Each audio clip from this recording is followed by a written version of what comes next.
why tí mi ò fi allow rẹ̀ lọ́dọ̀ mi. Mo ti wọ ga. Ṣé o lè sọ ga tí bàbá wọ̀? Mo ti sọ ń bí báyìí. This is like me, my brother. Oh, ní sọ̀rọ̀ tán.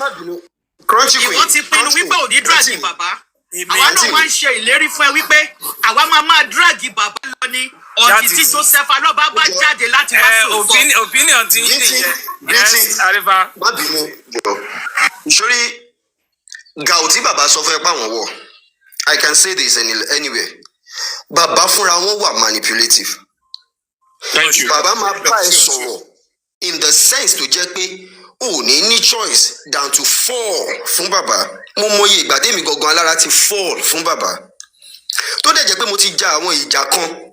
Ìgbà tí màá padà get to know, mo padà find out pé ìjà ẹbí ni mò ń jà. Most wa ti jìjà ẹbí náà. Mo ti jà to the level pé bàbá ò ever béèrè lọ́wọ́ lọ́ọ̀yà Wunmi lọ́ọ̀yà Mohbad nípa property rí láti ìgbà tí Mohbad ti kú. Àṣé mò ń jàjẹ́ tí ò lọ́pọlọ ni. Bàbá confess himself. Kó tó dọjọ́ corona ni bàbá ti jẹ́wọ́ lórí live stream wọn náà ti sọ wípé tòótọ́ làwọn béèrè lọ́wọ́ lọ́ọ̀yà Mohbad lálẹ́ ẹjọ́ tí Mohbad kú pé ibo ni property ẹ̀ wà.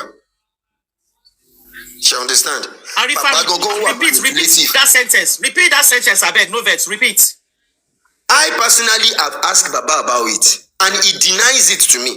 And that is what comes about the issue of that is when Baba opened up to me. Is it that same lawyer that called me to tell me that I should forget about this case? Do you think I can now start talking to such lawyer to ask anything? All right. And that is why them if you possible could work. But funny enough, Ishak lára àwọn camp wọn ni lógun platform bàbá ló béèrè question yẹn jọ yẹn sir. Is it true that you ask Wunmi lawyer, Mohbad lawyer, sorry, is it true that you asked Mohbad lawyer the same day Mohbad died about the property? And he said yes, I did. Ìjà wèrè kí la wá ń jà. Kí ni reason tá kò fi face Mohbad? Ká gbọ́ ẹ̀tọ́ tó tọ́ sọmọ yẹn ká gba justice fún Mohbad ká yọ sentiment ó ṣe bàbá kò ṣe bàbá kúrò.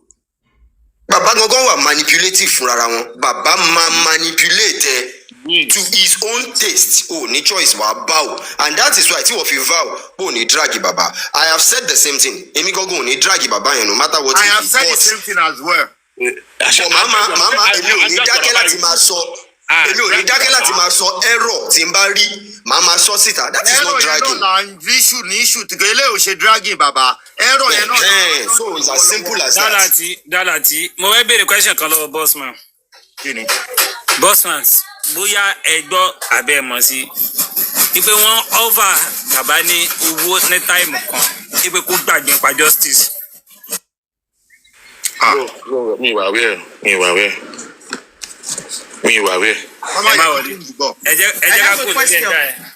I have a question. Either Arifa Binti or Bossman can answer.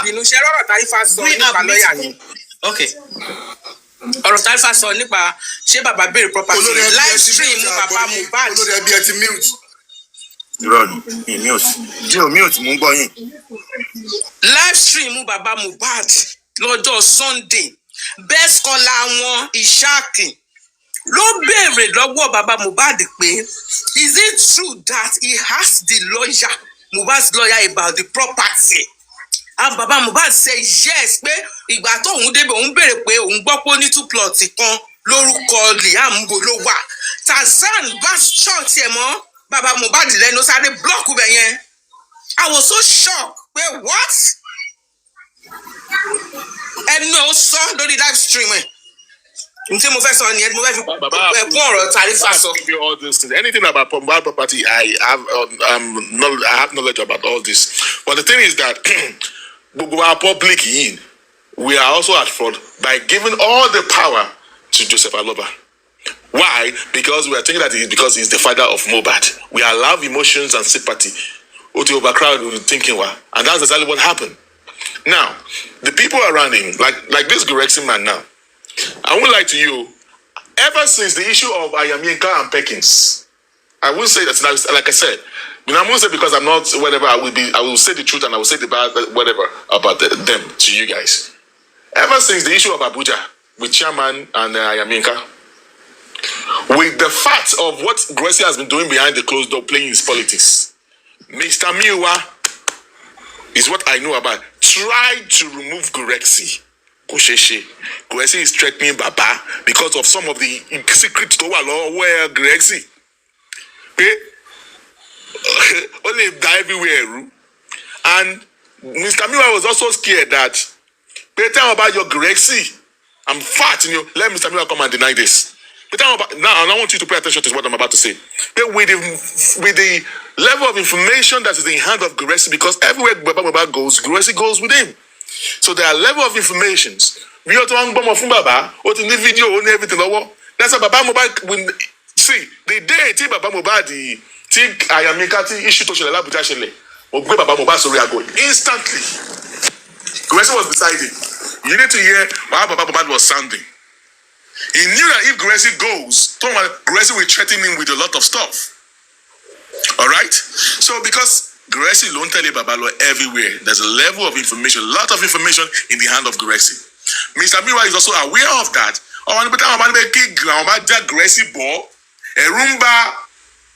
This is the thing that I knew about. That's why I was telling you last time that when I came here that as at the time of toxicology, Gracie more anything. So they're scared that if they allow Gracie, totally Gracie law with the level of information to allow Gracie, come along Shebiti Karimo, to allow this at the camp. Losado I want Wunmi, I want against Baba. That is why they just left him there. I mean that's why they left him there. Can you see that Baba is in Gao? Or gidi. Because of the level of information in the hands of Gracie, it's going to expose Baba. This is what everyone knows. He knows. Let me come and deny this. Okay. I have questions on the Green app. So I want to all Igewedu panel members and my Oga host. I will do a recap for those who just came in. And I want to ask this question. Anybody that knows it on the panel between Arifa, Binti, and D. Bossman can answer. You know, all of us have been asking, why is there no other Aloba family that has come out to stand side by side with Joseph Aloba to seek justice for his son? We recall from the very onset, this woman came out, Ayala Duraye, who is Baba Mohbad's elder brother. She came out at the very early stage, maybe around October. All of a sudden, everybody fizzled out. So we are wondering, she Baba Mohbad and his sister Ejani, Kilo Shele, because all of us are confused. Is there a fracas or a misunderstanding between Baba Mohbad and his sister that woman has not to date come out to stand beside his brother to get justice for her nephew? Can anybody please answer us? Thank you. I have answer to that. Oh yeah, hold on, please. I have confirmed answer to that. Boss man, hold on. Oh yeah, Soro. Hola. Yes, sir. Ẹ kú ètò, sir. Ṣé rí ọ̀rọ̀ yìí ó kàn dàbí wípé tí rọ́bà lọ lógún ọdún ni òdodo á tẹ̀lé. Ṣé mọ ìgbà tí Àyàmíyínká tó ti ń kéde ọ̀rọ̀ yìí síta? Pàápàá jùlọ ìgbà tán lọ sí. Wọ́n silence ẹ̀ ńgbà yẹn ni. Wọ́n silence Àyàmíyínká ni. Wọ́n silence ọ̀rọ̀ yìí ńgbà yẹn ni. In fact, ìgbà tán lọ sí Àbújá ní táìgbà yẹn ló yẹ kí gbogbo bẹ́ẹ̀ ìfẹ́ ti rúgbó everybody lójú, including platform tiwa yìí náà. Ìfẹ́ ti rúgbó wa lójú. How do I mean? Torí ìgbà tán lọ sí Àbújá ní táìgbà yẹn gbogbo sin tó ṣẹlẹ̀ pátápátá òun l'Àyàmíyínká ti jáde tó wá sọ lórí kí nothing pé papari. Tó sọ pé bàbá fúnyàn lóyún gan, ó ní bàbá fúnyàn lóyún. Bí Bùrẹ́ sì ṣe ń gbá bàbá lórí tó sọ pé justice ọmọ yín lè wá bẹ̀tẹ̀ lè ṣe tún sọ. Gbogbo ẹ̀ pápátá l'Àyàmíyínká ń sọ ń gbà ẹ̀bẹ̀ táwọn èèyàn ń gbé lẹ́nu dákẹ́, àwọn èèyàn ń tẹ, wọ́n ń fọ́lù ẹ̀, wọ́n ń ṣe gbá, wọ́n ń ṣàwò bóyá ìtorí para tiẹ̀ náà ò balẹ̀. Ṣùgbọ́n kan tó wà ń bẹ̀ náà ni wípé mo mọ̀ pé gbogbo nǹkan tó ń ṣẹlẹ̀ yìí náà kì í ṣojú lásán. Mohbad ni òsùn.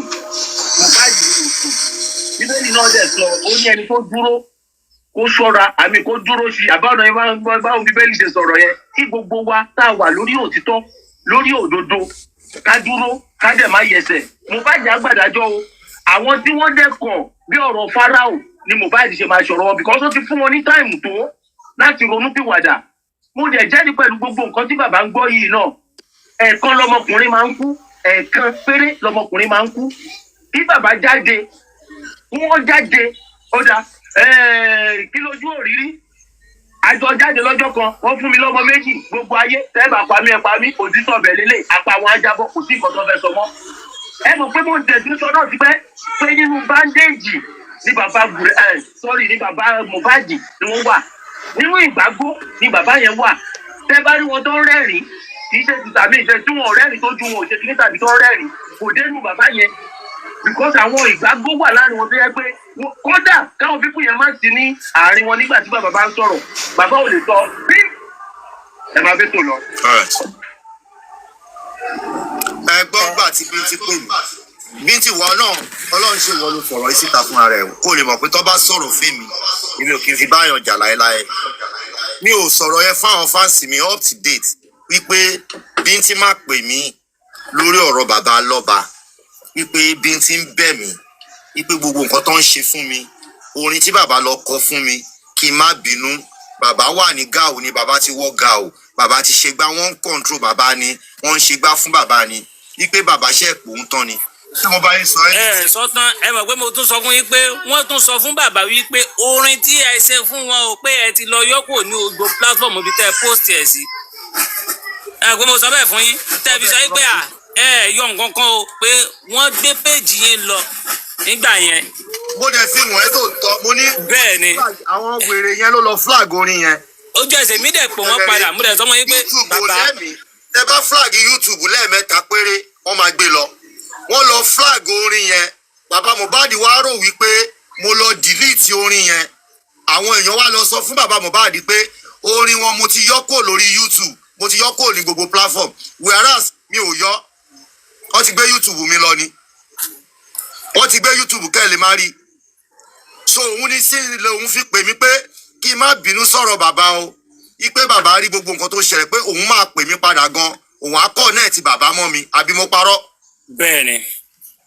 baálẹ̀ igi ewédú platform ẹjọ́ orin wo náà gbé lọ ṣé ká sọ ká gbẹnu dákẹ́ náà gbé lọ ni. àbí irọ́ kò kí ń sòun o. orin tí mo ṣe fọ́ ní. kó wá ràn mí lọ́wọ́. orin tí mo ṣe wrong one ni wọ́n gbé lọ. wrong one náà gbé lọ nìyẹn.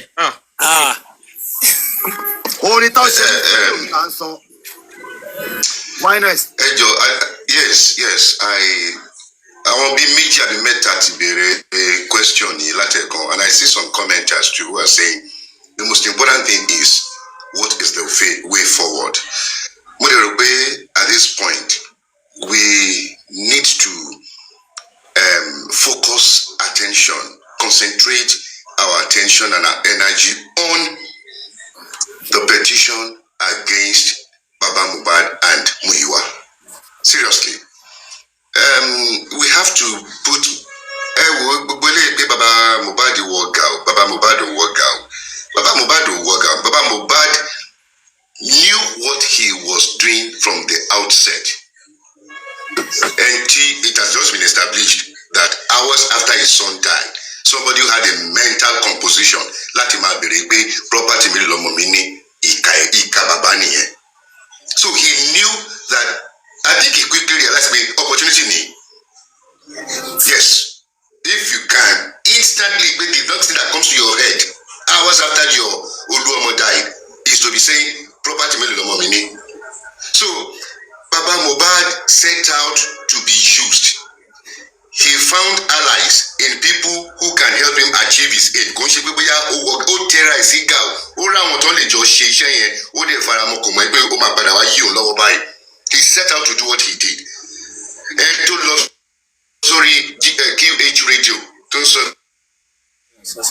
pé mo tẹ̀ tí wá popular àbí mo ti wá different ó lé mi náà ni mò ń mu kóòkù. I listen to kò ṣe kí wọ́n sọ fún mi o àkóní ṣe pé mi ni mò ń mu kóòkù yìí tó ní kó tún mọ̀ kan sí àwọn onímọ̀ àti ẹ̀mú. I watched that. So he was already seeing himself. This is the opportunity for me to. So now we need to put Baba Mohbad feel. Because of his status now, who believe we negotiate justice from a position of strength. So we need to let him know. We need to box him in a corner where he will have to be negotiating from a position of weakness. By the time the anti-graft agencies come after him, he will be negotiating. In fact, he would actually be out of the way, because if Baba Mohbad is not out of the way, this justice will be prolonged. We will just be going in circles. we need to box him into a position of weakness. I wonder why. Bóyá torí ẹ̀ ní inú bàbá ṣe gbogbo wa ṣe ń bára wa jà ni bàbá òṣèré inú bàbá ń dùn ni pé this is opportunity kí gbogbo ẹ̀kún dàrú. Yes now. Yes now, Baba Mohbad go for closure now. Baba in battle, he does not want closure. He does not. He does not want closure because the longer it is, our benefactors there, they are there. And because of 100 kilo, follow show. What's in our town from trickles in our account and from what they do divert in Wema bank account. That access. Baba Mohbad has to pay. By the time we focus energy on petitioning Baba Mohbad, at the end of the day, Mohbad will say, I'm not going down alone. Baba Mohbad, and then when they are negotiating this struggle from a position of weakness, we will have the upper hand to concentrate on what we are doing with the police. For me, I can predict what is going to come from the Corona. We will hit a stone wall, a brick wall. Mark my word. We are going to hit a brick wall, or they will hit a brick wall. Hold on. Yes. Thank you. Oh yes, Soro. Okay, hello. I appreciate that. No, I'm fine. This is not going on. I'm not doing it because I'm important. It's your brand that should be the person.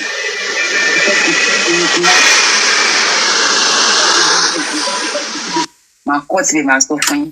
Bàbá Mohbad sọ̀rọ̀ kan gbà kan. Wọ́n ní nígbà táwọn débẹ̀ lálẹ́, táwọn ọmọ táwọn fẹ́ gbé Mohbad lọ yàtọ̀ sí prayer station. Wọ́n náwọn pe lọ́ọ̀yẹ̀. Táwọn sọ pé òkè ilẹ̀ wo ló ní táwọn lè gbé lọ. Wọ́n ní ìròyìn afẹ́ sọ fún àwọn pé ó ní pé àwọn sọ pé àwọn gbọ́ pé àpótí bèrè lọ àwọn kú ní 2 plots níbi kan. Àwọn níbo làwọn máa gbé lọ bí 2 plots yẹn káwọn lọ sí. Wọ́n ní ìyá sọ pé ó ní property púpọ̀ ó tó pín nǹkan tó béèrè yẹn lọ tẹ́ bá go back ọ táwọn ìbá lè pè wọlé lórí ọ̀rọ̀ tí mo sọ yìí ọ sọ pé àwọn ò béèrè ọ ń sọ tìpọ́n náà wọ́n béèrè pé ilẹ̀ wo ló ní táwọn lè gbé lọ lára àǹdíyàn náà wọ́n sọ pé ó ní ilẹ̀ níbi kan ó dárúkọ ọbẹ̀ bó ti mọ̀ rántí bàbá ò dínà ìpá àwọn ò béèrè lọ́wọ́ lọ́ọ̀yà nǹkan tẹ́ nìkan sọ bẹ́ẹ̀ ló jẹ́ kí n pè wọlé ẹ̀tẹ̀rẹ̀ mú sọ́kà bó jẹ́ bí o mú sọ pé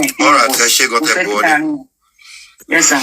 Bọ́dá láti ẹ má bínú ṣẹ́rí nǹkan tẹ́ni yẹn sọ ọkàn try láti buy another sympathy which is very wrong. Me mo bẹ́ni yẹn ṣe wà closer to baba tó and I'm not interested in how close they are. She understand. Èmi jókòó ní sitting room baba Mohbad lájọ sọ. That was when I get to know Mohbad's lawyer and that is how I get to get the link láti rí picture Mohbad's lawyer. She understand. Kò sáwo kan láwo ẹ̀wà. Níbi tọ́rọ̀ dé dúró there is no sense in káṣẹ̀ tí wọ́n máa dọwọ́ burọ́ lórí káma. It makes no sense. Bàbá sọ pé lọ́ọ̀yà jẹ́ kó yé àwọn. After 3 days ni lọ́ọ̀yà ṣẹ̀ṣẹ̀ pé àwọn ló ń jẹ́ kó yé àwọn pé nǹkan tó wà nílẹ̀ tó pín. There is nothing like ìgbà tán délé náà ń béèrè lọ́wọ́ ẹ̀ pé bó náà fẹ́ sín sí ló fi ní ní tó wà nílẹ̀ tó pín. How does that? Báwo ló ṣe jọra wọn? Can you pause? Ẹjọ́ sọ̀rọ̀ yẹn sí. See, in psychology, there's something you call logic and reasoning. Tí ìwà àti lọ́ọ̀yà bá ń sọ̀rọ̀ pé ẹjọ́ ń bo ló nílẹ̀ sí. Tí lọ́ọ̀yà bá sọ pé nǹkan tó tiẹ̀ wà nílẹ̀ ó tó pín. What is the correlation? Kò jọra wọn náà. Bàbá ń béèrè pé bolo bàbá fẹ́ sí lọ́ọ̀yà sọ pé nǹkan tó ó nílẹ̀ tó pọ̀ nǹkan tó wà nílẹ̀ ó tó pín. The woman is not making this conversation from a place of reasoning. Kò jọra wọn. So I'm not going to go with that woman's narrative, but that is why the lawyer said because ọ̀rọ̀ ilẹ̀ bí afẹ́ sin ọmọ kò ní kankan ṣe pẹ̀lú wọn share property. So àwọn tó sọ pé wọ́n ní drag gbogbo wa láti wà emotionally brainwashed from the outset àti wà carried away àti invest emotions pé okay baba Mohbad ni baba ọmọ ẹ jẹ́ gbogbo at all cost ẹ jẹ́ ká support ẹ. That was where we all went south on this issue. Seriously, that was where we all went south on this issue. Olorebi, let me quickly say this, yeah? Ẹjọ́ ẹ má bínú tó mo fẹ́ drop ni. Ẹjọ́. Everybody ẹjọ́ nítorí Ọlọ́run ẹ má bínú. Get me ò bẹ anybody bẹ̀bẹ̀ o. Sherry, way forward lórí justice for Mohbad. Lady sọ pé this is way forward. ẹ̀gẹ́ tí a bá yanjú ẹ̀ ká mọ̀ wípé òkè o bá a ṣe lè ṣe lélẹ̀ tí lágbájá tàmọ̀dò tí wọn ò fi ní lọ́wọ́ sí a lè ṣe láì jẹ́ pé òkè o ẹni yìí máa mọ̀ sí ẹni yìí máa mọ̀ sí kò lè tí ì sí way forward kò dẹ̀ wá sí any plan tí a bá fẹ́ plan tí ẹ bá ti ń sọ ni wọ́n ti ń gbọ́ wọ́n dẹ̀ ti ń ṣiṣẹ́ lórí ẹ̀ ahead. ẹlẹ́ẹ̀kejì gbogbo emotional mo like lágbájá mo like tàmọ̀dò kò lè ẹ jẹ́ ká yọkò lórí justice for Mohbad. à ń gbọ́ ẹ. à ń gbọ́ ẹ. ṣé rí nǹkan tẹ́mi fẹ́ sọ nínú ọ̀rọ̀ yìí ni pé ṣé rí ó pẹ́ káṣírí gìrìgìrì rẹ̀ sì ti tú ẹ̀yìn èèyàn ò mọ̀ ní ẹ̀ fúnra ní. bọ́dọ̀ bá ti jẹ́ ìgbà lọ́sí ní táàmù tí bàbá mi ṣe kú ní ìgbà tá a lọ sí 2024 ní máàṣì tí mo sẹ́ndì líǹkì wèrè ayé ìsìn ṣé ẹ mọ̀ pé mo fi hàn nípa bìlì kò jẹ́ pé lọ́mù ń pa ń gbà yẹn ìwọ̀n mo mọ̀ kọ́ lọ́rùn àtijọ́ olóògbé múyàn ọlọ́run ìdá ẹ̀jẹ̀ ló ń lò ṣé rí eléyìí sọ pé bàbá wọn ń jáyà nítorí ọ̀rọ̀ kan pé kíní kan irọ́ ni bọ̀dálàtì ṣé rí kéèsì ti fẹ́ níyanjú báyìí ọgbọ́n tí kéèsì ọgbọ́n tí bàbá jẹ́ ti gba justice lélẹ̀ báyìí opportunity ẹ̀jẹ̀ ló lè máa rí ẹ lọ gbé bàbá tẹ́ ẹ bá ti kọ petition sí bàbá máa kọ petition sáwọn tó wà nínú kéèsì bàbá máa kọ petition tó wà nínú kéèsì ẹjọ́ pé àwọn ènìyàn yẹn ṣé bàbá náà ṣe justice fún ni ṣé bí bàbá náà ṣe justice fún bàbá sì lè dúró sọ̀rọ̀ wọ́n sì lè sọ̀rọ̀ ẹnu wọn pé bí ó lè lọ sọ pé bá mi ò lè sọ̀rọ̀ mọ́ tẹ́ pé nígbà tó ń pa kò sí níbi bẹ̀ mọ́ láti wá ti fẹ́ jara ẹ̀ ẹ jẹ́ ká gbé bàbá ṣé ní pé òdùmọ̀sùn náà ti sọ òdùmọ̀sùn ní ẹni tó ṣe kíná sí pé ọtọ́sì àbí toxicology fún Mohbad wọn ní ọ̀fẹ́ ló ṣe ṣé nígbà yẹn náà wọ́n sì tún ti bàbá ni láti pé kó má jáde síta láti wá sọ̀rọ̀ wọ́n dẹ̀ láwọn wá justice ẹ̀sà tábọ̀nà ká ní di justice real justice fún àdẹ̀fẹ́ lọ sùn àwọn náà fẹ́ dúró eré táàfẹ́ kùtùkùtù íńtánẹ́ẹ̀tì mọ́ ẹ̀jẹ̀ ká gbé bàbá ká gbé bùrẹ́sì àwọn náà máa fíṣà òkú ara wọn jáde ẹjọ́ ìnáwó àìróhùn sùn ẹ̀jẹ̀ ìgbà wọn máa gbẹ́jọ̀ sí ìgbà wọn máa gbé ẹ̀jẹ̀ kan gbé àwọn pẹ̀lú ẹni tó ń ṣe sí káàkiri mọ́ ojú kìíní ti fọ́dà ìkà ló kù ṣẹ́gẹ̀ ẹ̀jẹ̀ kan lọ gbé bàbá lè sọ̀rọ̀ ó lẹ́nu tó máa ti dùn sẹ́yìn rẹ̀ tó bá ti débi tó ti fẹ́ gbé ẹ pé EFCC kọ́ ru bàbá lọ sí kìíní kọ́ lọ gbé. All right. kọ́ lọ gbé. Thank you. náà ẹ jẹ́ kí n tètè round up ẹjọ́ ẹ má bínú tó ní o fẹ́ drop. ṣẹ́rí tẹ bá rántí ìgbà tí Bukky Jesse ní ẹ má lọ sí platform ọmọ àkúdàáyà yẹn wọ́n wòye pé reason tó fi pè mí lákúdàáyà ni pé báwo ló ṣe ń rí gbogbo àṣírí báwo ni gbogbo information yẹn ṣe ń dọ́wọ́ ẹ̀ á dẹ̀ jáde á wá sọ wọ́n wòye pé àkúdàáyà ni now mo sọ wípé wọ́n ń gbé mi ìbọ̀ o ní last program tí mo ṣe wọ́n ti rí i pé ilé táwọn ṣe ó ti lulẹ̀. ṣé wọ́n ní Bukky pè lọ́mọ àkúdàáyà ni. èmi náà pè lákúdàáyà wọ́n ń gbé mi ìbọ̀ wá tí wọ́n dẹ̀ máa sọ pé eléyìí la máa ṣe ń sìn eléyìí la máa ṣe ń sìn mo ti mélé tipẹ́ in ló jẹ́ kán wá máa play àwọn voice note àkùsì òfò kan tí wọ́n ń play wọ́n á padà tún gbé mi wá ìgbẹ́ tá a bá ṣe léyìí a máa rí jọ́sìn ẹ jẹ́ ká tẹ̀lé lágbájá ẹ jẹ́ scam ni o ẹ dẹ̀ mọ́ believe anybody ẹ believe ara yín ire o. ó dàbọ̀. Okay, thank you, Owodikoko. You see, firstly, sorry, expander. Ẹ má bínú bọ̀dá. Ẹ̀yin náà la lè yan jẹ expander. Ẹ̀yin náà la lè yan jẹ. Okay, go on. You understand? A lè yan yín jẹ. Ẹ̀gbọ́n náà ẹ máa gbà ní àgbà ní. Bọ̀dá mi, if there is nothing anymore, ẹ jẹ́ kí mi náà sọ̀kalẹ̀. And if there is any other thing, a máa máa dá sí later. Ẹ ṣé gan. Thank you so very much, everybody. Ó dàbọ̀. So, Olorebi, at this junction, nǹkan tí mo fẹ́ try láti harmonize and maybe from my submission, gbogbo wa máa lè conclude pé okay, ṣé nǹkan yìí ṣé ó rí bẹ́ẹ̀ àbí kò rí bẹ́ẹ̀ tó tọ́, but these are my personal view anyway, and these are what I've seen tí mo lè deduce from all this justice for Mohbad since it started. Wípé nígbà tí Mohbad kú, it's not somebody now. Blessing called Baba láti sọ fún pé wọ́n ti pa Mohbad, and I'm sure or alleged pé ó máa sọ nǹkan kan tó ṣẹlẹ̀ gangan bọ́mọ yẹn ṣe kú fún bàbá ẹ̀. So which implies, to my opinion, pé bàbá mọ kú tó pa ọmọ yẹn. That is one. Nígbà tí bàbá débẹ̀ yẹn, wọ́n ní lifestyle ló sọ fún bàbá pé kó gbẹ̀yìn wọlé. Bàbá wọlé, bàbá fúnra ara wọn sọ pé àwọn rí ẹ̀jẹ̀. Which èyí tí àbúrò ìyá Mohbad Afọláṣadé tó affirm to wípé èmi náà sọ fún àǹtí mi báwo lè jẹ́ ṣe pọ̀ báyìí. So wọ́n sọ fún bàbá pé wọ́n ti pa ọmọ ẹ̀. Wọ́n máa sọ kú tó pa ọmọ yẹn fún bàbá. Bàbá wọlé ó rí ẹ̀jẹ̀, ó dẹ̀ sọ pé òun rí ẹ̀jẹ̀. Now, after ìgbà yẹn, bàbá wa sọ pé wọ́n wá ń ṣe meeting nínú meeting. Expander, no vex. Can you mix English and Yoruba? Expander. Okay, I'll do that. Thank you, sir. Yes, okay, sir. so what I'm trying to say is this, that from all I can deduce, I'm trying to harmonize all I've heard about the, justice issue. That in the first instance, the day Mohbad died, Blessing called her dad, which is Mohbad's dad, to say Mohbad was spied. And definitely, she must have said to her dad what happened, what really led to Mohbad's spy. Okay, now, Baba Mohbad got to that house on that very day. Allegedly, we were told that Lifestyle told him to go upstairs through the backyard, as in through their kitchen. So which Baba did, and when Baba got to Mohbad's room, he said he found a duvet soaked with blood. Okay, and Folashade, younger sister to Mama Mohbad, also affirmed that I said it to my sister, why are there so much blood? That is number two. Now, the number three that I want to go into is this. When Baba Mohbad got to that house, I think they agreed, allegedly now, they agreed to go and bury that guy, and that was why they took him to police station. And this was confirmed that when they got to the police station, Baba Mohbad never reported that his son was spied. Their report at the police station was to get the police statement for the guy to be buried or to be taken to the morgue, and that was not given. So there was no complaint that this guy was spied or whatever. They went to go and get police report so that it could be put into the morgue, that was not given.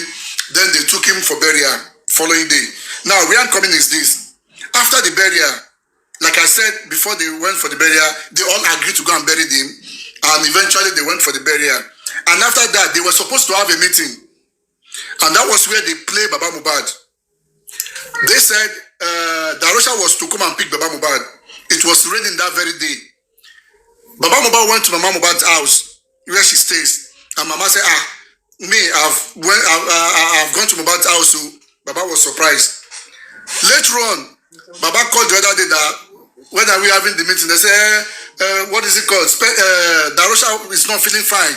So Darosha could not come and pick Baba. And more so, it was raining on that very day. It was later that Baba called Blessing to say, where are you? And that one said, I'm on my way to my husband's house because we had the meeting. And Baba was like, which meeting? And that was how the disagreement between that camp and Baba started. Because Baba even said they started having meeting within meeting. And that was when they all go, different ways. Now, what I'm trying to deduce now is, from onset, Baba knows that Mohbad was spied. He knew everything. But when they played him, maybe about the property or whatever, I don't know. Now, he now turned back at them to say, and that was when he starts talking about the blood he saw, blah, blah, blah, all of that. Now, that is it. When that happened, Baba knew the people that surrounded him, that these are anti-justice. They will guide him not to go to the straight way or any path that will give them a clue to the justice. And Baba knew, because he doesn't want that again as well. He only wants to play along so that he could get the property or whatever. He will be in the possession. Like Wunmi usually say that this is what Baba wants. He wants to be in the possession and give whatever he wants to whoever he wishes. And that was what Baba was fighting for. Because initially, he knew what happened and he never wanted to say it out. Even up to now, he has not said it. Because he only said what? Yes, if the DNA is done, I will tell you who by my son, his son, that Ali, as in concubine, that killed his son, that he will say the name of that person. Up till now, Baba never said anything, which means he knows. Now, after all said and done, for you to know from beginning Baba doesn't want justice, he was just playing along. That is the narration I'm trying to give. After all of those, the people around Baba, when we give whatever advice, go this way, these people and himself, they will go other way around, because they know if they go the way we ask them to go, they will get justice. And he doesn't want that. Now, Baba now came out recently to say on the daily paper, Vanguard and Punch to precise, that Mohbad was spied on Monday. This is a big allegation, which simply means Baba knows the fact and he has some, serious evidence to prove that before you can go on dailies to make such allegations. Now the question now is this: has Baba said this to police or write any petition against what he put on the dailies to the police to say this is what happened to my son? Or even in the coroner inquest, which that could be a good evidence and a new lead, for people to be fished out. Has this ever been done? About 3 or 4 weeks now that Baba did that allegation. Up till now, we never had any such in coroner inquest or reported to police. Nothing. It never happened. And all of this other, revelation that is coming out, Baba never did. What he wants is to amass whatever he could, and at the end of the day, the DPP already charged the nurse and are spending, and afterward, the toxicology, it will come out this way. I've already suggested that, and Baba would then said, "Oh, okay, I give up. If that is what happened, I leave them to God." And they will charge those 2 people 6 months or option of fine. And they already spent more than 3 months each in the cell. These people will walk away, and that will be the end of the thing. That was their plan. But Mohbad never wanted this, because that Baba and his bloods, they betrayed him. So from all this that I can deduce, it simply says from beginning that Baba wasn't looking for justice for that boy. Now, way forward. Binti said the other time that we know the way forward already. And the way forward that we have at hand is the 3 seconds video, which Adura already confirmed that it's about 10 minutes, and it mentioned those that were involved. And when Zomo names was mentioned by Wunmi, what happened? Baba Sari Jadi, that's Brekete. Baba came out to defend. When issue of 3 seconds came out, their blogger came out to defend initially. And she later confessed that it was true. It was Adura that shouted Yomi. When the issue of the CCTV happened, they came to block Yomi, they came to do everything. But the power of attorney later came out to say, yes, I was giving the information, I gave it to wrong guy, and that was the one that I gave it to another person that went to, hack into the ladies, and they were confessing. And afterwards, what happened? Nothing happened. We did not do anything. But if, and only if, Mohbad had a lawyer, all of this allegation highlighted by, in my own opinion, and some other, cogent things that have been highlighted by other people, Mohbad's lawyer or the public lawyer will have taken up all of this and will have gotten, if not the justice we want, will have been there. So these are a way forward that we need now. We have had all of this. Tomorrow, they just add a bit to it. These are the most, or the highest that we can hear that has happened between them. So what do we do? How do we move forward? Thank you, Expander. Let me come in there. I have a question for Crunchy Queen. Crunchy Queen, I have a question for you. Okay, sir. Is there any way this move that you said you've started, this petition thing, is there any way those of us who contributed, whether videos might or whatever, can sign the petition, a public petition? I'm going to answer it this way, my brother. I am confirming to 1,000 people listening here that I am aware of 3 different groups who are working on the ground to petition Baba Mohbad and the board of trustees on the GoFundMe and Baba Mohbad on the Access Bank account. They are looking at the special fraud unit, the anti-graft unit, and the EFCC. Timomo, group meta ototo, Timon Shished Lototo, and they are aiming for the same goal, accountability. On the strength of that, I came out yesterday on this platform and I did a video and I said, even if it's 1 naira to Access Bank, even if it's $1 to GoFundMe, send your evidence to the email. Once send me battery evidence, momo, I want to mama forward this. I want to need dear momo. When we talk, we act. Oju upon action la wabai. So way forward, as they are pursuing 3 seconds video, I welcome mama pursue accountability of public funds. Onoko waja la ma fi se. So yeyi, onoko waja ama pade laarin. Yomi, Expander, and the rest, with our support, they are pursuing 3 seconds video. Hallelujah.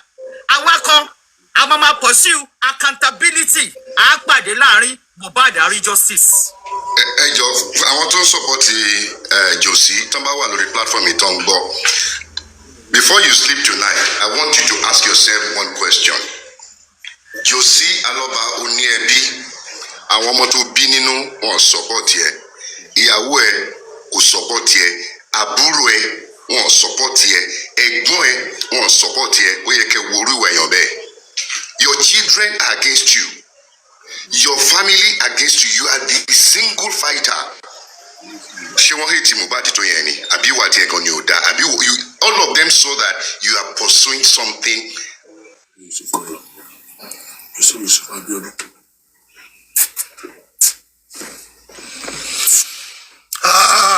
Onílò ní jẹ́ iṣẹ́ gbádùn show ni. Ẹ̀yin comment section iṣẹ́ gbádùn show ni. Bọ́dà mi tí ẹ mọ̀ tí mo lè sọ mọ́ mo ti orí ń fọ́ mo ṣe jókòó báyìí. In fact, Mr. Lati. ọ̀rọ̀ ti sọ̀rọ̀ ayọ̀. Sammy Jojo, over to you, brother. Sammy Jojo, over. Oh yeah, power tap and follow the host. Follow the host. Follow the host. Follow the host. Follow the host. Power tap and follow the host now. If you haven't followed, Sammy Jojo tó sọ̀rọ̀. Balẹ̀ Igi Ewedu Foundation àbí platform. Ẹ bá mi bẹ̀ Fàbónì kó unblock mi. Gbogbo comment section ẹ bá mi bẹ̀ Fàbónì àti parí ìjà. Ta ló jẹ́ Fàbónì? Ó wà ń bí Fàbónì unblock mi náà tó lọ́lọ́run. Ẹ bá ń bẹ̀ Balẹ̀ Igi Ewedu platform. Fàbónì wà ń bí. Fàbónì unblock mi àti parí ìjà náà. Ẹ bá mi fẹnu sí comment section. Let me beg Faboni to unblock Crunch Queen. We don't settle fight now. I beg. Unblock me, Jare. Kofi timba mi bebe. Kofi ba mi fenusi. Bale fenusi na. Bale Igi Ewedu platform. Eba mbe Faboni. Oh, one B. Bọ́dà láti ẹ̀ mọ̀ Faboni. Agbẹ́kẹ̀ ṣe jàre. Faboni kan náà. Onílé bá ń fenusi. Eba mbe Faboni ẹ ṣe. Please, let it go. Onífẹ́mi ẹ má mi bẹ Faboni o. Mo ti lagole lórí báyìí. Ẹ ṣé. Thank you. Now, Amina. Amina. Bọ́dà Láti ẹ kú oríire. Gbogbo ohun tó ń sọ láti jẹ ọjọ́ ìtàn gboyin lọ́tún lósì àṣírí ti tú báyìí. In fact, láti ẹ̀kọ́ mo kàn jókòó. Adam, I will recap. I promise. I will recap. Bí tí ẹ mọ̀ tí mo lè sọ mọ́. Láti jẹ ọjọ́ yẹn àṣé kí náà ń pè gorex mo gbogbo eléyìí. Èyí tí mo ti pick point kan bẹ̀rẹ̀ pé bàtọ́ lọ sọ́dọ̀ Brekete tó bá béèrè question lọ́wọ́ bàbá kò jẹ́ kí bàbá sọ̀rọ̀ òun ló máa kọ́kọ́ dìde. In fact, gbogbo ohun tó ń ṣe lẹ́yìn Mohbad orí Mohbad máa mú wọn pa ni gbogbo ohun tó bá mọ níkù Mohbad wọn ò lè lọ láì. In fact, bọ́dà Láti mi orí ń fọ́ mi. In fact, mo fẹ́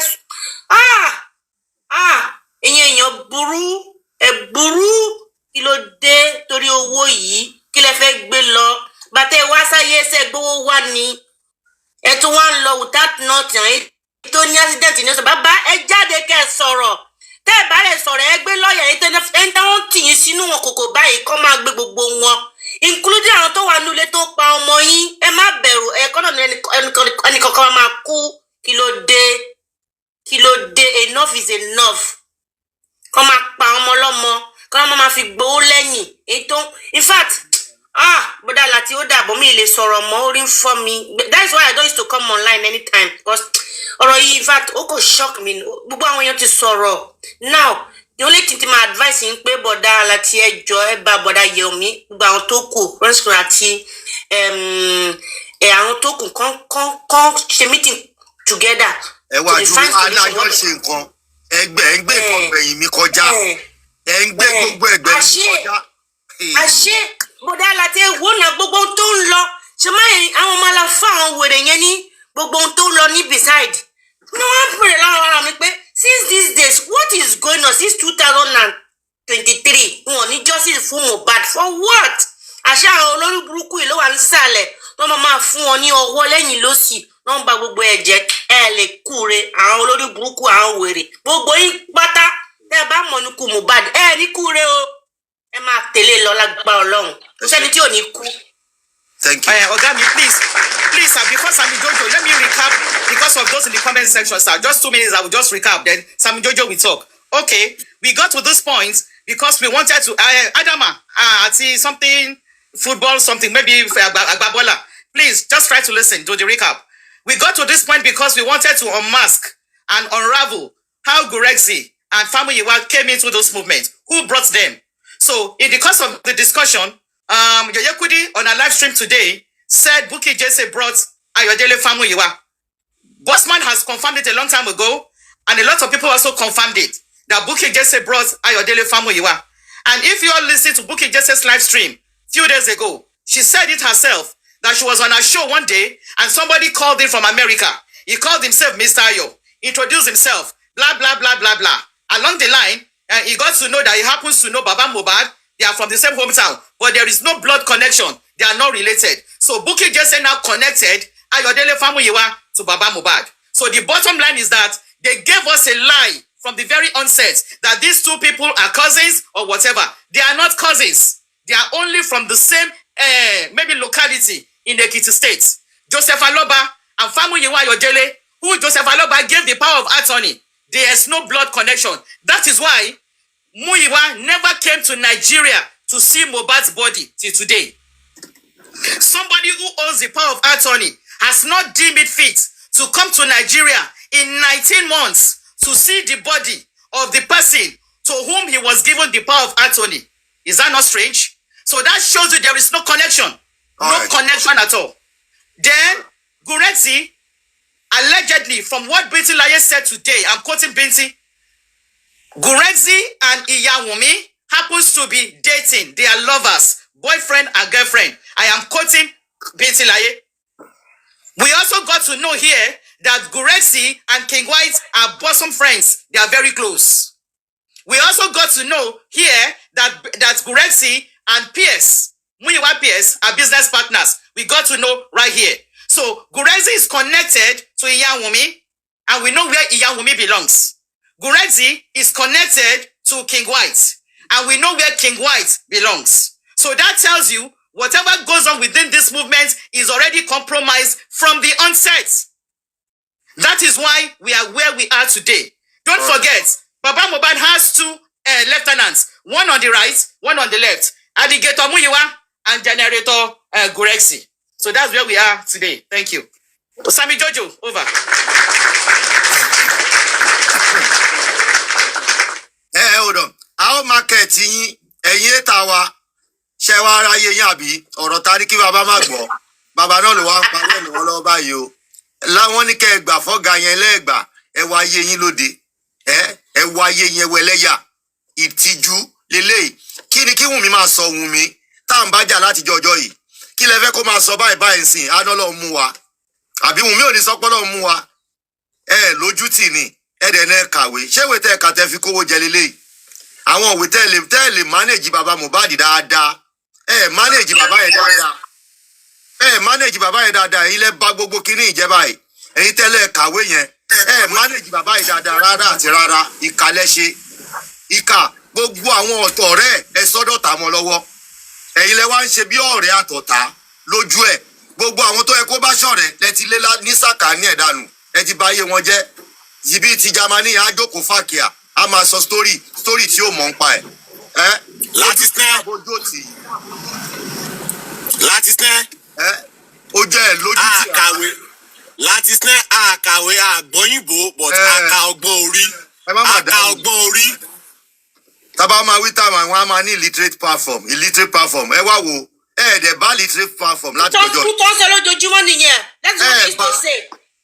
Tí ì bá mi tó ń sọ lójoojúmọ́ nìyẹn. ẹ̀yin lọ́mọ díẹ̀ ń tọ̀yà ẹ máa tọ̀ mí lẹ́yìn ni ẹ̀yin lọ́mọ díẹ̀ ń tọ̀yà ẹ̀ ẹ̀yin mi lẹ́ máa wà bẹ́ẹ̀ ṣe wà lẹ́yìn mi yẹn náà lẹ́ máa wà lẹ́yìn mi ẹ̀yin fẹ́ ṣáájú ẹ rò pàánù la bẹ̀rẹ̀ ni àwa náà lè yí o àwa máa lè yí o. ọ̀yà orí Mohbad máa kọ fún ọ láti sinẹ́ orí Mohbad máa kọ fún ọ wọ́n lé wọn ò bá ẹ máa wá jáde.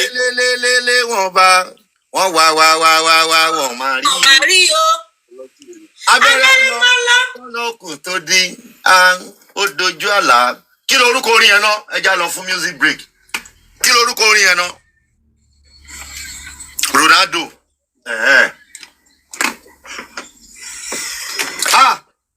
ó dùn mí gan ẹ mú owó 70 million ẹ ṣe ń ṣekú ṣe dẹ̀nẹ́ kàwé 70 million ẹ ṣe ń ṣekú ṣe yẹn ìtẹ̀fídóbò nú ẹ ẹ̀dọ́gbò nú ẹ gbọ́mọ fún bàbá ẹ ń ṣe 3 sum. music break sakuma ẹjọ dúró sa music break ẹjọ. Not knowing what's going on in my business.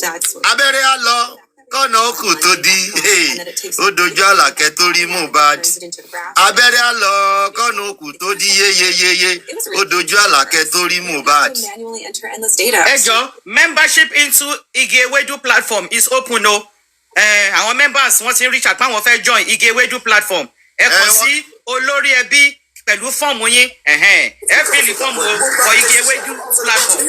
èyí báyìí ó yẹ ti platform yìí wo nígbà mo máa bẹ̀rẹ̀ èèyàn 100 ló follow mi lónìí ẹ̀yin ṣòṣì kiri wọ́n ń follow olórí ẹbí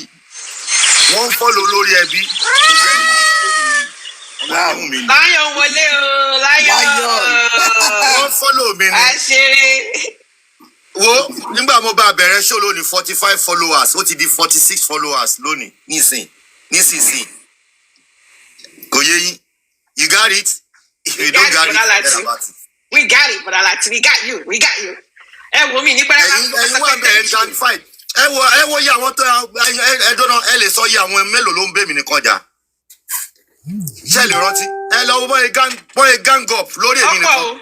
ọ̀pọ̀ o. Lọ wọ́n gang up lórí èmi nìkan ṣoṣo wọ́n dẹ̀ lọ ń dìtẹ̀. Ẹ jẹ́ kí sáré sọ fún wa. Ọ̀tẹ̀ yín wá ṣí síwájú mi ẹ wá ní kí n má sọ̀rọ̀. Ẹlẹ́yà yín níwájú mi. Ẹ má regret pé bá mi jà. Ẹ máa regret ẹ bá má bá mi jà bá má da gbogbo ẹrù báyìí ìjà tẹ bá mi jà la fi da gbogbo ẹrù mo fi kẹ́ ẹ lè mọ̀ pé ó pọ̀ lẹ́bi yanrìn mo gbé yín débẹ̀ àbí mi gbé yín débẹ̀ wàhálà mo ti gbé sínú ayé yín bàbá gan ò lè ní fọkànbalẹ̀ bàbá gan tí wọ́n tó yẹ kí bàbá gan máa làjà kó yẹ kí bàbá bọ́ta pé ẹ̀yin ọmọ yẹn má jà èmi lẹ̀ ń jà fún un bàbá gan lọ́wọ́ tọ́wọ́ ìwọ̀n ò lè ní fọkànbalẹ̀. láíláí Bossman, check your green app. There's an urgent message for you. Bossman, check your green app. Original bí wà débẹ̀ kí sẹ́wọ̀n fake one. Bossman, check your green app. Mo sọ yín wá mọ orí èèyàn tí mo jábẹ́ mọ̀ mi. Ó ṣẹ̀ṣẹ̀ yé mi dáadáa ní bàbá àti wọn. Ẹ jọ ẹ má bá àwọn èèyàn ẹ má bu kọfí ẹ má bu gbà oró wọn sọra wọn di champion wọn lé fùrù kọkọ sí bàbá wọn ẹ ń lé fùrù kọkọ mo wo bí táyé yín ti fẹ́ bàjẹ́ ẹ wá wẹlẹ́yà yín ọ̀rọ̀ ta ní kí bàbá má gbọ̀ ṣe bí literate platform liwa àwa illiterate platform ládẹ ní analysis lórí ilé ayé yín lọ́wọ́. Bẹ́ẹ̀ni ìgbàdé ṣe náà exposure. máa expose anybody máa sọ̀rọ̀ ẹ jẹ́ kí anybody máa sọ mind wọn bó ṣe máa ń wọ̀nù mi ni wọ́n ní Mr. Lati ẹ jẹ́ káwọn èèyàn máa sọ̀rọ̀ wọn ò ní láti bú bàbá wọn ò bú bàbá báyìí sìn àṣírí dẹ̀ ń tú àṣà bú bàbá àbá bú bàbá látàárọ̀ ṣẹgbọ́n ẹni iṣẹ́ yọ̀kan sọ pé orí bàbá dàrú ṣé yọ̀kan sọ pé orí bàbá ò pè nù ìyẹn ni mo ń sọ fẹ́yìn èèyàn mi pé kẹjẹ́ ká ṣe ṣe bá sọ òótọ́rọ̀ without èébú ó bẹ́tà ẹ expose wọn without èébú ẹ expose wọn without èébú they are being exposed bàbá gan níbi tó wà báyìí àwọn gan àti wá ṣe show á nira fún wọn báyìí Bọ́dà láti ẹ̀ pàtẹ́wọ́ fúnra yín. What a wonderful show. Very, very, very. Bossman, check your green app. There's an urgent message for you for the platform. Check your green app. Ẹ má yẹ ká sọ di fracas. Ẹ dẹ̀ ń lé fúlù kọ̀ọ̀kan, ẹ dẹ̀ ń threatening mi lójoojúmọ́. Mo ní ẹ má yẹ ká da kinní ìrú. Ẹ má yẹ ká dàrú. Ẹ ní kí n fò kí n nìṣó. Orí yín ti bàjẹ́. Nígbà mo wá bá yín da gbogbo ẹ̀rú sí. Òní ni 7 days tájọ wà tá ti ń dàrú bọ̀. Òní ló pé ọjọ́ 7 tá ti ń dàrú. A máa dàrú jù báyìí lọ. Tó bá tún dọ̀. Lórí illiterate platform wa yìí, lórí illiterate platform wa yìí tó jẹ́ igi ewédú platform, mo ti ní bíi 20 people tán láwọn fẹ́ jẹ́ member, mo dẹ̀ ti ní wọ́n máa gba fọ́ọ̀mù ni, so lórí ẹbí wọ́n pè wá sẹ́kọ̀ọ́ lọ́wọ́ báyìí. Àtẹ́wọ́bọ̀ o, ẹ fún wa látẹ́wọ́. 20 new members for this illiterate platform, this igi ewédú platform, 20 members wọ́n ti tò sẹ́nu ọ̀nà ilẹ̀kùn olórí ẹbí. Bọ́dà láti mi ní pẹ́ rárá, ẹ jẹ́ má bínú gbogbo ní. Ó yẹ sọ ọjà ilé níbí. Mi ní pẹ́ àtọ̀. Mo ní kí kọ́kọ́ dúpẹ́ lọ́wọ́ yín náà. Thank you so much. Mo dúpẹ́ lọ́wọ́ yín gan ni. And mo dúpẹ́ lọ́wọ́ everybody. The boss. Ẹjọ́ ní sùúrù sà. Ẹjọ́ ní sùúrù. Ẹ máa sọ̀rọ̀ sí ẹgbàá. Ẹni sùúrù ẹjọ́ sà. Ẹ má bínú. Gbogbo kiri tó wà lẹ́yìn mi. Mo máa drop ẹni sùúrù sà. Ẹni sùúrù sà. Ẹ jẹ́ sọ̀rọ̀ tó sà ẹjọ́ sà. Ẹjọ́. Mo fẹ́ dúpẹ́ lọ́wọ́ Cross Queen. The boss, Binti, Arifa, everybody. All ṣe gan ni because already help àwọn èèyàn bíi tèmi báyìí tó yẹ pé mental state wa. I feel much better today. Mo dúpẹ́ lọ́wọ́ yín bọ̀dá láti tẹ allow everybody láti sọ nǹkan tó wà nù wọn láì ṣe èbú for telling the truth. You help people like us. And bó ṣe sọ síta yẹn ó dá bó ṣe sọ yẹn because a lot of people like me tó wà níbí báyìí tó yẹ pé kò yé wọn nǹkan tá a fẹ́ ṣe next. I really help one see láti understand what is going on. Now we can know who to trust because tá a bá sọ̀rọ̀ nípa ẹ̀ kò sí bá ṣe fẹ́ mọ bá ṣe fẹ́ kò ní lè ṣe way forward. The need mental trust. So you guys coming out, and I know it takes a lot of you guys to come out and say this to us. God bless you guys. Thank you so much. I appreciate you guys. I'm emotional. We love you always, my sister. Always. We love you too. We love you too, sister. Thank you. I should go. Calm down. Hello, control mental health in ló ṣe pàtàkì. Mo mọ̀ pé mental health ẹlòmíì ti wà damaged. Hello, control ẹ calm down, mommy. Calm down. Calm down. Ọ̀rọ̀ Mohbad ẹ má gbé sórí jù. Thank you. God bless you. Thank you. Yọ̀mí ló tún lè gbé wa débẹ̀. Yọ̀mí ní ká tún máa wojú. Nǹkan tó fẹ́ máa gbọ́ lẹ́nu mi nìyẹn. Ìyẹn ni wèrè kan mú dání ló ń play káàkiri. Wọ́n ń play kiri. Inú mi dùn bẹ́ẹ̀ ń play káàkiri. Ṣọ́rọ̀ tí mo sọ online tí èso ọ̀rọ̀ tí mo sọ ń kọ́dà. Ọ̀rọ̀ tí mo tún sọ tí mo tún sọ. Ṣé mo parọ́ ni ẹ̀yin comment section? Ta ló lè gbé yín débẹ̀ lọ́wọ́ tẹ̀ wá? Ta lẹ tún gbọ́kànlé? No. Ta tún ni hope yín báyìí àbí kí lẹ fẹ́ máa ṣe báyìí o ṣé eléyìí náà la tún máa continue another 2 years again ṣé eléyìí náà la tún máa continue ṣé orí wọn ńlá píópíó wọn ń gbọ́mọ yìí náà la máa tún continue another year again no tí wọn achieve anything common DNA test kọ́ má lè achieve nínú 70 million kọ́ má lè achieve autopsy kọ́ má lè achieve toxicology kí la wá ń ṣe láti jọjọ́ yìí ẹ̀dẹ̀ ń cruise ẹ̀ ń yọ oníkálukú ẹ̀ ń ra mọ́tò ẹ̀ ń cruise àwọn ẹ̀ ti bà ayé àwọn ẹlòmíì jẹ́ sí online mẹ́ta ẹ̀ ti ayé àwọn ẹlòmíì ti bàjẹ́ ẹ̀ẹ́dẹ̀ kíá ẹ̀yìn kẹ́ wá síta kẹ́ wá máa tún parọ́ kẹ́ tún máa bà ayé wọn jẹ́ sí mọ́ àmọ́ ẹ̀ ti ṣí èrè ẹ̀ ya wèrè ni sakuma ẹgbẹ́nu sí máìkì jàre. ayé ló onílé olórí ẹbí sakuma ṣẹ́ẹ̀sì ń bẹ̀ ni. Mo wà ń bẹ̀ mò ń sọ̀rọ̀ náà ni mo ní kí n jẹ́ kó vent tán ni. Joe frame ni ó ní gbogbo mo ń gbọ́ gbogbo nǹkan everybody sọ látara látòrí everybody let me just say everybody ṣá no ilé olórí ẹbí as you have been saying I'm not trying to lay claim kì í ṣe pé mo try láti lay claim but ó mọ̀ pé gbogbo nǹkan tó ń ṣẹlẹ̀ yìí I was warning you and I was warning him but thank God you listen unfortunately he's not listening yeah and still stand and I'm happy it has come to this not that to bring anybody down but to bring the truth because the truth needs to be told. I know when you were not listening because òun wò pé bóyá kò ìtàsíkò but àwa ń wò pé kó má débì but ìgbà tó dẹ̀ ti débì ọ ti sọ pé wọ́n fẹ́ fọ́ àgbọn ni orí wọn náà ni wọ́n dẹ̀ ti ń fọ́ arífàpòwe kan lẹ́ẹ̀kan ọ̀rọ̀ owó ẹ̀wà pé mo ti gbàgbé bóyá pòwe yẹn bọ̀ iṣó náà ló máa gbẹ̀yìn. So anyway Joffrey òun ló bẹ̀rẹ̀ gbogbo kìíní gbogbo ìtí ẹ̀ ń sọ tó ń sọ pé gorexi this gorexi that. ẹ mọ̀ pé kí ni ìpadà lé wọn lórí bàbá mọ̀mọ́ fẹ́ báyé mi jẹ́ sí online mi bàbá Mohbad fẹ́ báyé mi jẹ́ sí online tó ti lọ sọ mí sí búlì ó lọ rojọ́ mi káàkiri wọ́n wá ń búlì mi wọ́n dẹ̀ jókòó sí tí ògiri ò bá lanu aláǹgbá ò lè ráyè wọ̀bẹ̀ gbogbo àwọn gorexi èmi ni gbà wo kókó bàbá ṣàṣẹ Joffrey ló bá aláwọ̀ gbogbo ẹ̀ kò dẹ̀ sí àṣírí tán lè bò kò sí nǹkan tí Joffrey tí gorexi lè ní pẹ̀lú Joffrey ìké gbogbo ẹ̀ lẹ́ti sọ lẹ́nìí oníkàkù ti sọ títbìtì tó mọ̀ ìmí ọ̀fàjá ìmí ọ̀fàjá ìmí bossman fàjá ìmí kò fàjá but everybody have said it and it is not pé Josie ò lè free ààrẹ from them ìwà ẹ̀ ni it is ìwà and it's very unfortunate when people are calling you left and right téèyàn bá ń pèèyàn má ṣe lè má ṣe ó yẹ kéèyàn náà dẹ́ẹ̀dẹ́ mìíràn o pé kí ni àwọn people yìí sọ Joseph Aloba ò pààyàn náà why must it be that you must stick with these people all the time Jokem wà níbí and